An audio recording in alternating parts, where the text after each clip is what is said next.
Welcome to the third podcast of the BeComE project. My name is Milla Räisänen. I work as a researcher at Tampere University, and this podcast presents the results of employees' experiences of their workplaces as learning environments. And these results are discussed with a few representatives of our partner companies as well. Why we are interested in examining workplaces as learning environments? The interest in workplace learning has significantly increased during the past decades because of the unprecedented rapid change in working life.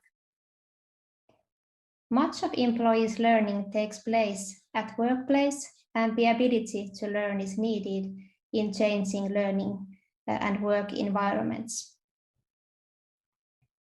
Workplaces can be expansive or restrictive learning environments, and therefore they may provide different opportunities for learning at work. And finally, workplaces are supported in developing their workplaces as learning environments during the project.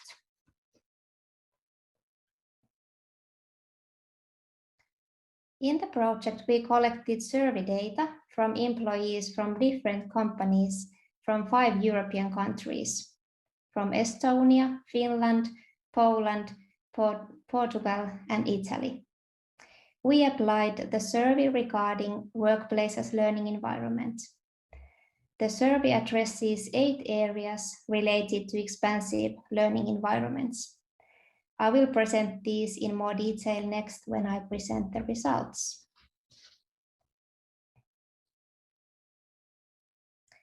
Altogether, 754 employees from different companies and countries completed the survey.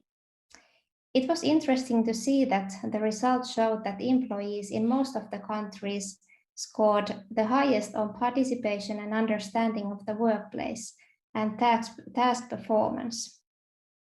These results showed that the employees experience that they are able to actively participate in processes and understand the goals in the workplace, and that they are able to tackle complex problems and use a variety of skills at work.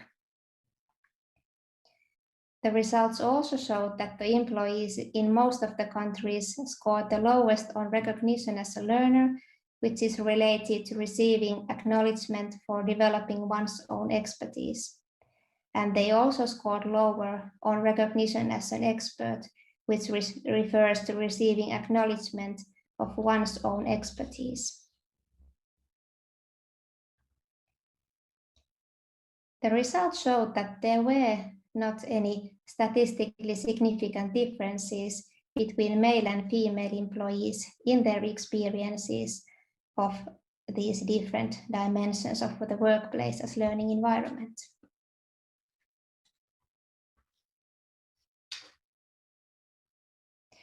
The results revealed that there were differences in the employees' experiences among different age generations.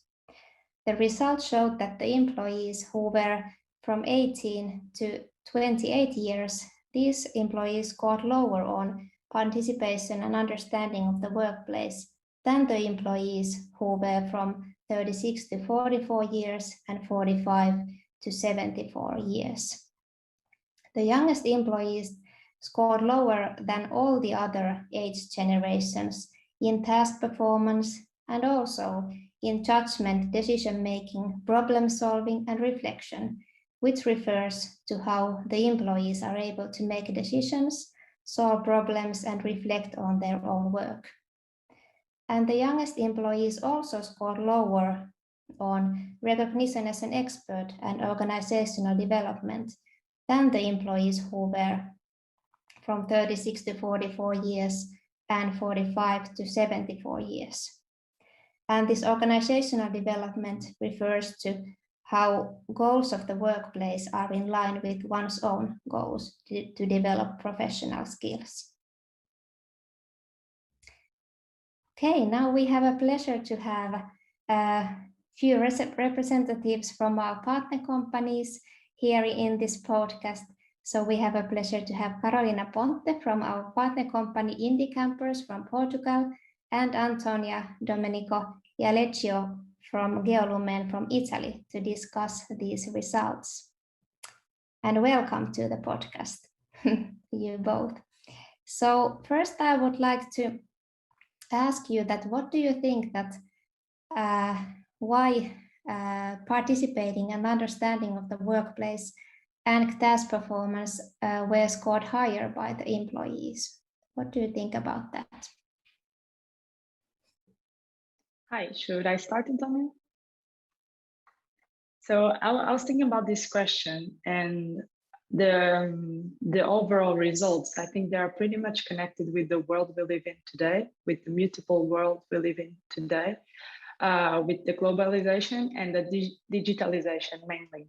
So people are forced to work most of their skills to search for information every day and to be part of the decision of the companies, especially from the Portugal point of view and from considering the sample we used. Since we used mainly startups, that's a daily thing we have to do. So everyone is called for last-minute meetings to solve questions or problems that just came up that day, that there are no process still to figure out the solution. So people feel that they need to participate. They are part of the final decision and part of the answer. And it's just the way the company works. So it's the way it has value. It doesn't have to be, doesn't work any other way. Yes, thank you. Thank you very much. What do you think about Antonia about these results? I can share my personal experience as I work in a startup. I founded this startup.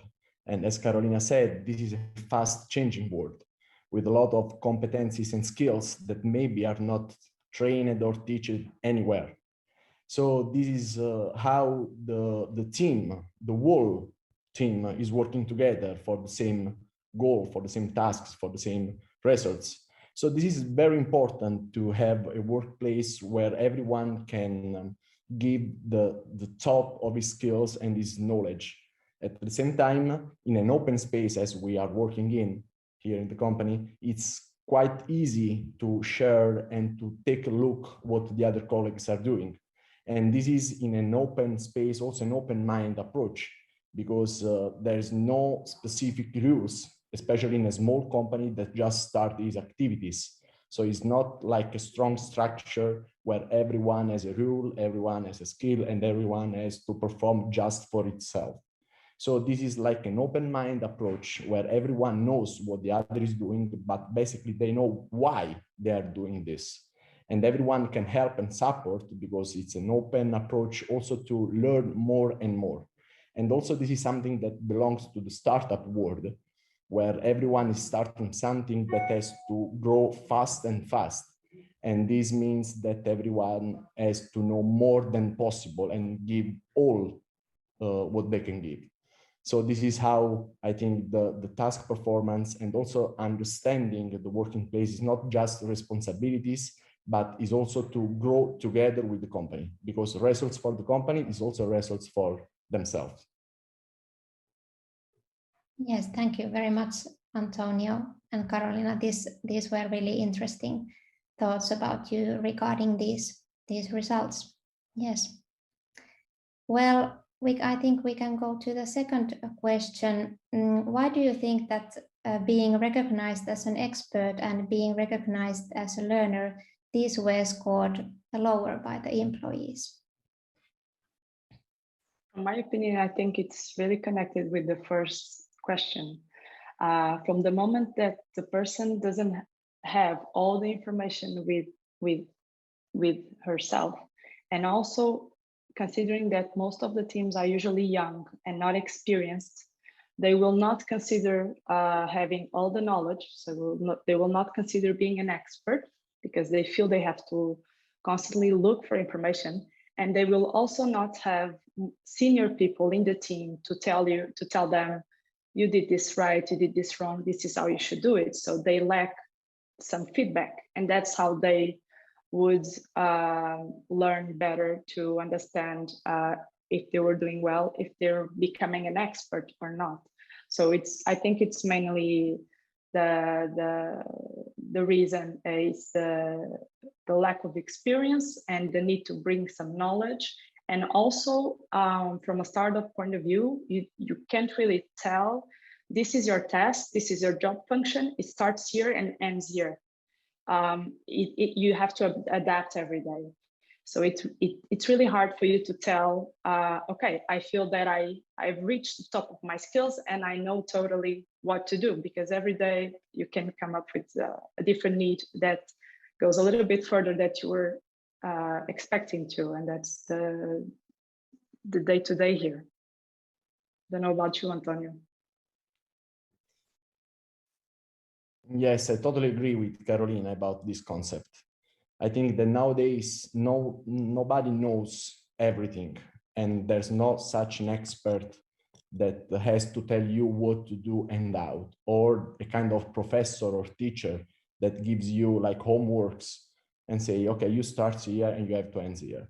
In this world where everything is changing, where new jobs are creating from nothing, new expertise. So I think that's also something that's really fair to know that you are not someone who knows and has to do what he has to know. You know that you want to learn, and you also want to give what you learn. So you want to share your experience, but also want to be trained and get more and more informations. So if there's a project like in a startup company that starts together with the team, then yes, you can add members to the team, but these members can have expertise in a specific field, and this is why you integrate inside the team, but they don't know everything. Everyone knows that anybody knows everything. So there's a kind of collaboration also in learning and in sharing experience. And this is how all the team knows that there's no a specific rule or a specific training or specific skills that just one has or that belongs to one specific person, but it's something that has to be integrated because the team works together. It's not like single person working related to the other person. And so I think that also the mindset that has to grow together with the company also open the mind of the employees and the workers to say, okay, I'm here to learn basically, and then to give all my knowledge to the company for the final goals. Yes, thank you, Carolina and Antonio. I think these were really important explanations for these results. Yeah, it was really good to hear your thoughts about these. Then I think that we can go to the final question. So the question would be that how these could be enhanced in the workplace if you think that these dimensions which were scored lower. You just spoke a little bit about that, but could you still tell something about your thoughts about this? Yes, I think there are many things that can be implemented, but mainly focusing on two aspects. I think one of them is information sharing. So guarantee that the information is not lost, because most of the time, those people that we are talking, those teams, they come around with a solution. They learn how to solve a problem or define a process. And due to the speed of how things change, they do not register or they do not share with others. And sometimes the same problems are being reanalyzed because there was no time to share the information and the learnings they got from that aspect. And also, I think mainly regarding the dimensions of being recognized as an expert or as a learner, I think define formal feedback sessions also helps a lot here, so people can understand where are they going, if they are going in the right direction or not. And I say define formal feedback because I think informal feedback happens constantly, but sometimes it's not enough. And that's why maybe define formal feedback sessions with specific criteria that needs to be addressed. It would be good for these people to understand if I'm growing, if I'm not growing, what is my evolution here. So I would say those two aspects. Yes, thank you very much. How about you, Antonio? Yes, I think that the first that Carolina said, I mean, the loss of information is the basic. So yes, there you spend a lot of time in searching information and find a solution, but most important thing is not only that you remember what you have done and why, but you have to be able to share this experience. Even worse now with the remote working. Exactly. So what we usually to say in the company is you can make mistake, but you should not repeat the same. And then if you find the problem, please share deep, starting from the problem to the way you think to solve and fix the problem, and share this information with all the others. Because one head is good, two heads is better. This is what we usually say. On the other side, I think that the office, I mean, the workplace is not just the room where you are in front of your laptop.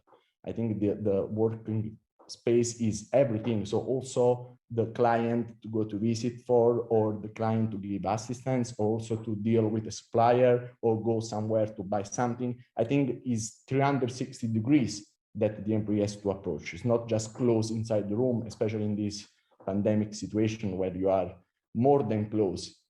So it's quite complicated to find the way to talk and to share information and to learn from all the environment that you're working in, not only the office. And then on the other side, I think the last important thing is the group. I mean, the team, working in a team. So it means that everyone has to learn from the others and has to share this experience, because it's not only, nowadays we have Google, so it's quite easier to find an information. So everybody knows how to use Google, but everybody has to know how to find and reach immediately that information. So it's not the specific information, the specific topic that you have to learn, but the way you can fix and solve the problem. So the problem solving skills is something that you can improve and then can help you improving yourself everywhere, in every field, not only in the company. So this is also something that the workers has to approach in a way of collaboration, collaborative problem solving. Yes, thank you. Thank you very much, Antonio. I think you both, these were really good suggestions to enhance these aspects in the workplace. And you presented a variety of ideas how to develop these dimensions. It was really, really good to hear your thoughts about these. So thank you very much for this discussion with you. It was a pleasure. Thank you for the invitation. Yes. Thank you. Thank you for participating in the podcast. So in conclusion, I could say that in order to support workplace learning, it is important to develop different dimensions of workplace as learning environment. And it is important that the employees are able to participate and understand the processes, goals, and tasks in the workplace, and that they have a possibility for challenging work tasks, and that they are able to use a variety of skills at work. And also having time for learning and developing one's own expertise may sometimes be challenging.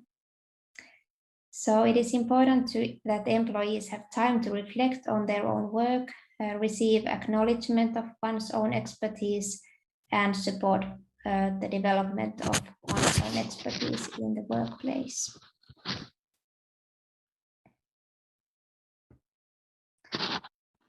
So thank you very much for following this podcast, and keep on following us in social media in different places. And I would like to thank all our partners, partner companies, and universities. Thank you.